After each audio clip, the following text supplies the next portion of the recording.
Hi guys, Aaron Paxson here, aka at Neelix, Neelixx on Twitter.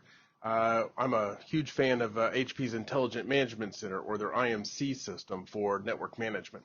I have a couple of HP 5406 switches, which are branch office switches. In this branch office, we're using them as our core. All of our distributed or access switches are all uplinking into these two 5406's. They are in redundancy. So we're using VRP and spanning tree to do redundancy on either one of them. Had a need to update the software on these two switches, so I figured it's as good a time as any to update these 5406's using the deployment software on HP's IMC. So you can see here that I've got IMC loaded up and deployed. So I'm going to go to Service, and I'm going to go to Configuration Center. First thing I'm going to do is go to Software Library. Now this is actually going to tell us what software packages we have to deploy. You can see here that I have an old, this is what my switches are currently running on. It's about 2 years old, K1506 firmware update. I've already loaded in my new software. All I did was just downloaded the software from HP's website. I said add, and then added the software to it. And IMC automatically knows that this software switch is for the 3500 series. If I hover over here, you can see all the different OIDs and switches that this software is actually maintaining. So I can't accidentally put in the wrong software to the wrong switch. I probably could, but in this specific case, I'm not going to be able to. So I have the software loaded up. So what I'm going to do is I'm going to go to Service, Configuration Center, and I'm going to go to my deployment guide. Now this is actually a step-by-step walkthrough on how to do it. I can deploy all kinds of things. Right now I want to deploy the software. So I'm going to choose Deploy Device Software. You can see here that it comes in 4 steps. First I'm going to select the device in the software. It checks to make sure whether I have enough space to deploy the flash software onto the flash disk. We're going to change the attributes if we need to, and then it's going to give us a summary. So the first thing we're going to do is we're going to select the device. I've got 2 switches that I want to update. So I'm just going to go to Device View here. We're going to choose Switches. I'm going to find my core switches for the branch office here. Okay, bring them down and say OK. Okay, so those are the 2 switches. You can see what the current version is here. They're running K15 code 0617 on both of these. It's going to ask me what directory to put it on. I'm going to put it on the primary directory. Scroll down, it's going to say, okay, what kind of software do I want to deploy? So I'm going to say select here.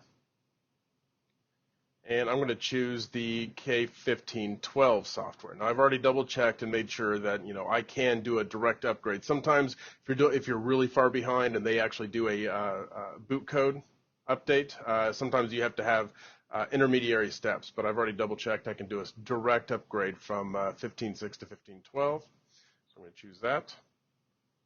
Here's some options here. I'm just going to say restart the device after the deployment and set the current running software as the backup software. So what I'm going to do is I'm not going to delete the current running version. I'm just going to set it up as the backup on it, so if something does happen, I still have the old code on there that I can resort back to. I'm going to say next.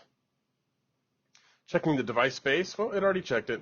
I have this much space on both systems. Hey, yep, we got device space. So we'll go next. All right, task attributes here. First off, I'm going to give this a better task name because when you look at your task deployment schedule and history, sometimes it's hard to know. So I'm going to say update branch.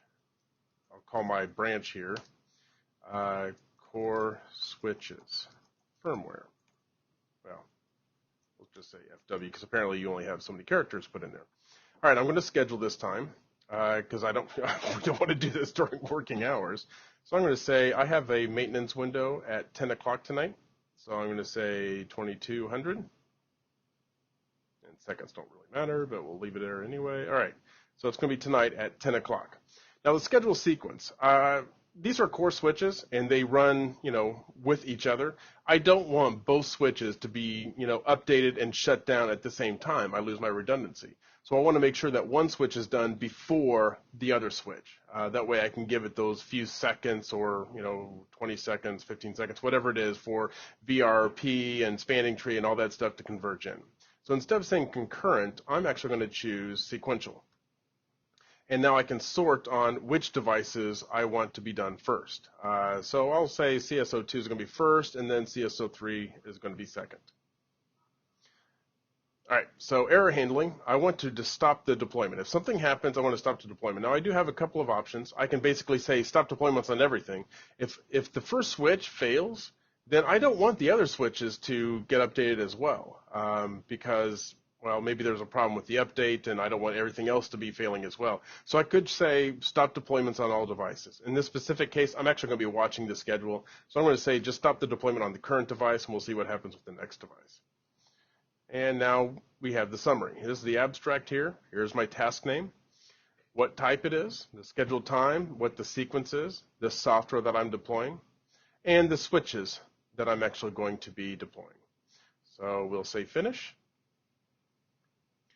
And now you can see that I now have in my history, I have waiting for execution unfinished. That's my task name. I can always open up my task to see what the changes are. If I messed it up, I can go back to modify. You know, it hasn't been deployed yet, so I can go in and make my changes as needed.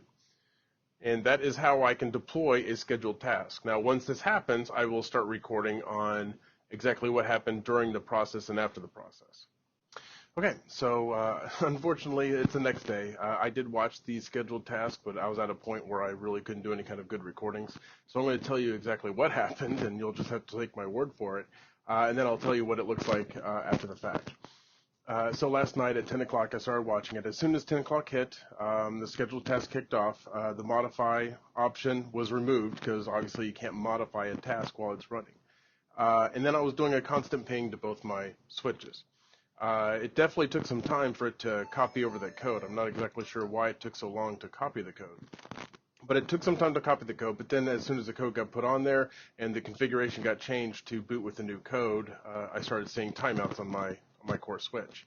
Probably, I don't know, a couple minutes for the core switch to load up, and then I started getting pings again.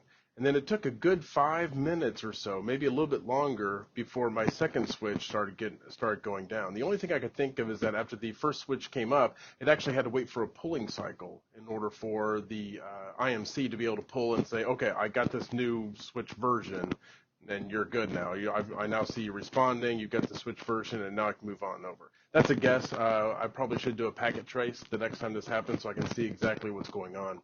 See if there is actually a pull or not, but worked out perfectly. So, you know, core switch went down, redundancy kicked over, my OSPF tables and all my adjacencies got moved over to the other core switch. It came back up, everything moved over, and the other switch went down. And it was only about a couple minutes. That was probably the smoothest upgrade I've actually had to do. All I did was just kind of sit and watch it all happen. So in IMC, if it all happened and you weren't there to watch it, maybe it's an old access switch or, you know, something for some users and you weren't watching it while it was going on. If you go to Service and Configuration Center, you can go to Deployment. Where is it at? Where's my history?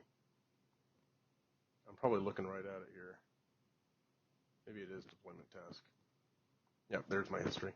So you can see here that the task that I set up yesterday is now saying finished and succeeded.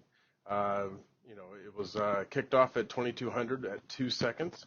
If I look at the history of the task, you can see here that switch 2, previous version update time was at 2209. So like I said, it definitely took some minutes for the software to copy over, and it's not really that big of a software, and it's on a pretty high-speed network. So I'm not sure why it took so long, but 9 minutes later, well, that's probably the full update time. That was probably after the copy, after the reboot, it came back up, and then it actually had a pull to see, is it back up and running? Once it decided that took 9 minutes, and then it took another 9 minutes for the other switch to go down, copy over, reboot, come back up. And the update result was both succeeded. If you're not exactly sure if it did work, we can just do a quick access in here and do a show version, and now you can see that we're running K1512. So that's it. Thank you.